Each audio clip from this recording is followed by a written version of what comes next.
Right here in Matthew 6 from the New Living Translation, it says, "A huge crowd kept following him," meaning Jesus, "wherever he went, because they saw his miraculous signs as he healed the sick."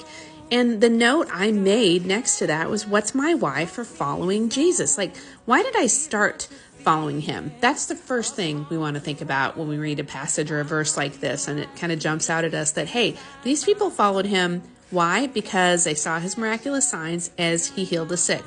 Yeah, that's a pretty good starting point, but that can't be our stopping point if we want to grow and mature as followers of Christ, as disciples. So to move from just being somebody who follows because of what Jesus can do to being somebody who's so all in with Jesus that you're willing to lay down your life for him, which is what happened to the disciples throughout the rest of their life. They were killed for the cause of Christ, the apostles, right? And many others. Think of from Stephen on, there just began to be that great martyring.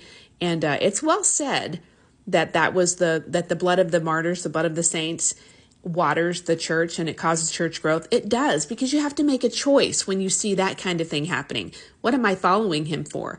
If your head's going to be put in the guillotine, you have to decide, what am I following him, Jesus, for? Why? What's my why? So what's your why for following Jesus? Did it start somewhere like this?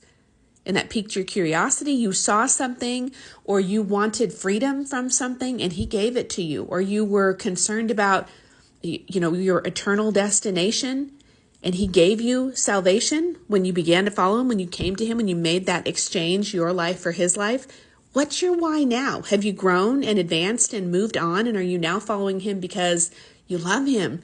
You believe him so much that you're willing to lay down your life for him? Are you an all-in disciple, or are you still way back here following him because you saw something he could do? It's just food for thought today.